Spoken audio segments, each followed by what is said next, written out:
A gente está falando muito desse Botafogo que emociona, que encanta. O Santos, ele é um patinho feio. Eu tenho falado das muitas bobagens que eu falo, eu acho que eu acertei esse ano.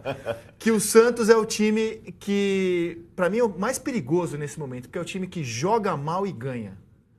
Tem um goleiro que está nessa fase inacreditável e o Santos está invicto na Libertadores. E o Santos não é dos times que encantam na Libertadores, mas é o único invicto até aqui.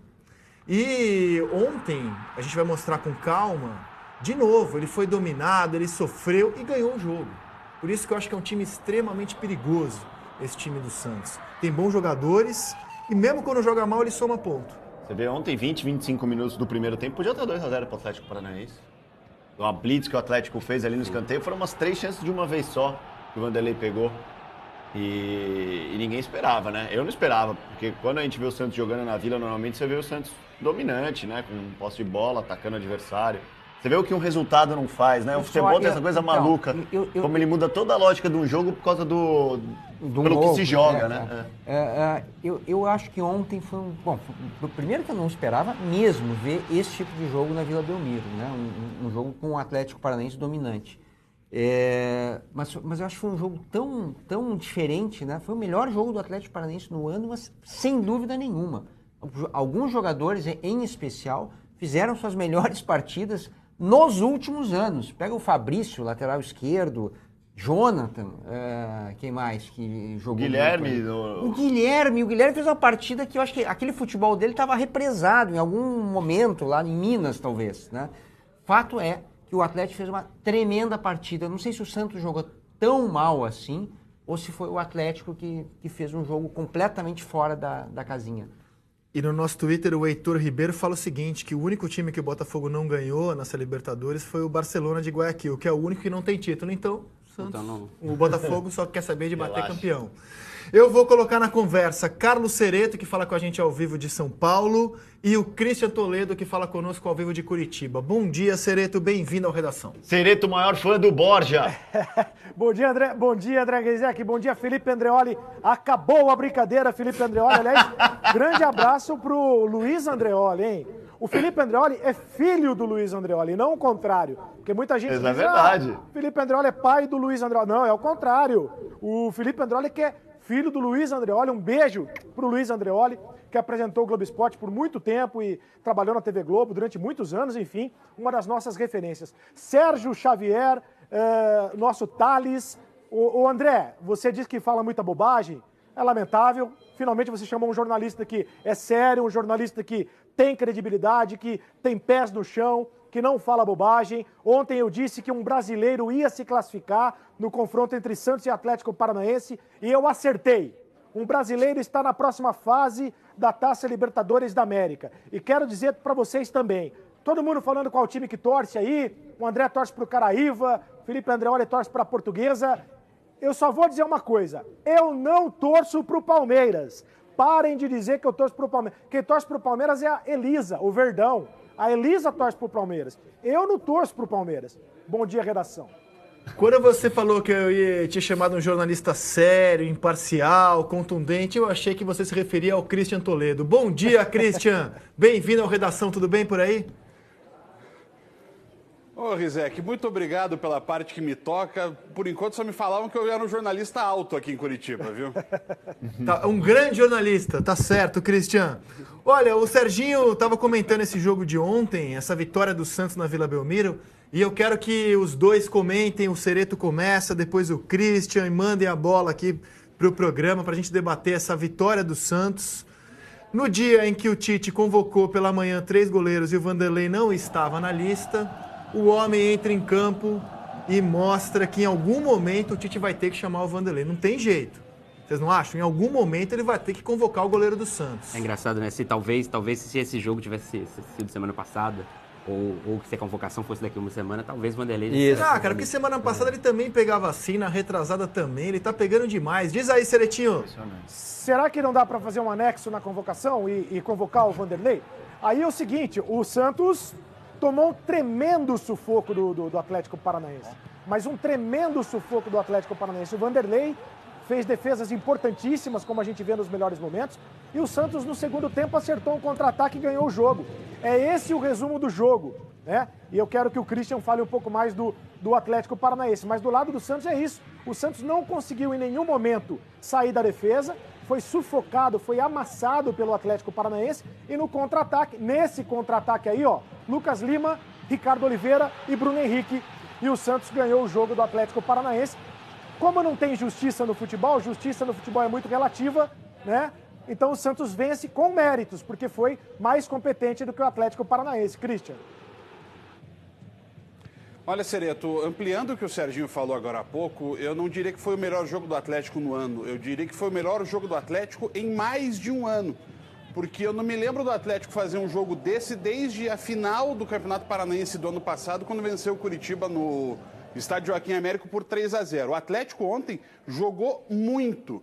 O que deixa muito claro, primeiro, né, que houve uma mudança muito grande do jogo de ida para o jogo da volta, mas principalmente que o Atlético ficou naquele papo do o time tem que saber sofrer, tem que saber jogar a Libertadores, tem que ficar na retranca, muita conversinha de tem que ser defensivo, fazer um gol e ficar lá na retranca o jogo inteiro. Não, o Atlético ontem mostrou como é que se joga a Libertadores, jogando bola. Sim, perdeu, como lembrou o Cereto, o Santos foi mais eficiente, mas o Atlético ontem amassou o Santos o tempo inteiro. O Jonathan fez um partidaço, o Guilherme, para mim, só não foi melhor em campo porque o Vanderlei estava em campo e fez 7 defesas importantes e 2 milagres nas 2 cabeçadas que o Andreoli citou agora há pouco, né, no primeiro tempo, do Paulo André e logo em seguida do Fabrício, mas outros jogadores foram muito bem. O Paulo André crescendo na temporada, parece que readquirindo a forma física, Nicão jogando muito bem. O Atlético fez uma grande partida. Dá uma esperança, Rizek, para o seu torcedor do que pode fazer no Brasileirão. Para a Libertadores, essa reação talvez tenha vindo tarde demais, apenas no jogo da volta das oitavas de final. Ô, Christian, e o Atlético está no seu 3º treinador na temporada, né? O Fabiano Soares chegou aqui como um ilustre desconhecido do público brasileiro. E dá para acreditar a ele essa evolução do time? Como é que a gente explica o Atlético nesse momento? Tá mostrando um futebol que você mesmo disse não mostrava havia tempos.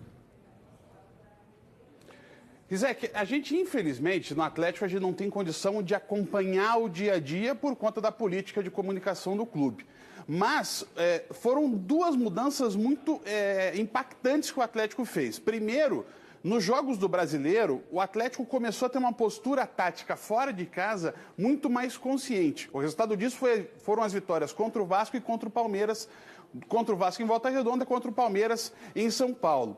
E agora, nesse jogo em especial, um jogo agressivo como o Atlético não apresentava. A gente falou tanto nessa temporada, em todas as participações que a gente tem aqui de Curitiba no Redação, que o Atlético tinha tremenda dificuldade na criação de jogadas. E isso absolutamente aconteceu ontem. O Atlético criou jogada por todo lado. Era o Jonathan vindo por um lado, Nicão pelo outro, Guilherme criando pelo meio-campo. As jogadas fluíram de uma forma que não se via. E isso só tem um diferencial, além, é claro, dos jogadores, mas nessa parte de comando, só tem a diferença do Fabiano Soares. Então, eu tenho que colocar ele como um dos responsáveis. Porque de lá para cá, ou de cá para lá, digamos assim, o Paulo Autuori está presente em todo esse período. E o Atlético não jogou assim, nem com ele como técnico e nem com ele como o braço direito do Eduardo Batista. Agora ele ao lado do Fabiano Soares muda, só que agora tem um outro treinador no comando. A impressão aí é que o Fabiano Soares, que chegou com aquele sotaque dele, sotaque português, né? Brasileiro, ele estava falando português de Portugal. Eu acho que os jogadores não estavam entendendo, né? Daqui a pouco, os jogadores começaram a entender. O Atlético jogou com muita rapidez, né? Como falou o Christian, dos 2 lados, etc. Eu queria só destacar no Santos, né? O Santos ganhou o jogo, né? É bom que a gente não esqueça. Quem passou no final das contas foi o Santos. Não tem esse papo que a imprensa só discute resultado, tem que debater desempenho. Eu quero debater desempenho, vamos esquecer os resultados. Vamos debater as 2 coisas, dá tempo das 2 coisas, né? Ontem, uma boa participação do Lucas Lima, né? Ele tentando ficar mais em pé, né? Tem ali um lance que a gente mostra ali nos melhores lances, que o Lucas Lima corta para o meio, toca para dentro e o Ricardo Oliveira toca e ele quase faz o gol. Quer dizer, é o Lucas Lima passando a bola e pedindo para receber, né? Que é um negócio que a gente não vê muito nele, né? Então, de repente, um Lucas Lima um pouco diferente. E o menino lá, o Lucas Veríssimo, né, que fez uma ótima partida também. O André. Salvou ali, né? Aliás, salvou o Santos. Diga, Cereto. Só tem um detalhe nesse Santos aí, concordo com o Serginho, a questão da saída de bola dos dois volantes, né? O Renato não jogou ontem machucado, o Thiago Maia foi negociado com o Lille, do Marcelo Bielsa. Isso faz muita falta para o time do Santos, a qualidade na saída de bola, porque o Santos do Levir Coupe hoje é um time de contra-ataque. E um contra-ataque impressionante, né? O Santos faz toda hora gol de contra-ataque, por quê? Porque o Lucas Lima bota a bola onde ele quer e o Bruno Henrique é muito rápido, né? Tem uma velocidade impressionante. Mas aí entrou o Jean Mota no segundo tempo e o time melhorou muito nessa questão. Sem o Renato e o Levir Coupe vai ter que encontrar alguém ali que consiga fazer, talvez o próprio Jean Mota, que consiga fazer a bola chegar mais rapidamente no ataque. Porque o Santos foi muito sufocado ontem, né? É praticamente um ataque só, ele deu no jogo inteiro. Foi muito, sofreu demais, né? Os técnicos dizem que tem que saber sofrer, o Santos sofreu demais ontem. E o bacana de ouvir o Levir Coupe, uma das coisas legais de ouvir o Levir Coupe, é que mesmo quando o time ganha, ele não se furta de falar do desempenho, de criticar a equipe, e ele sabe que o Santos precisa melhorar. Foi o que o Levir falou ontem, além de comemorar algo inédito para muitos clubes. Tempo para treinar a partir de agora.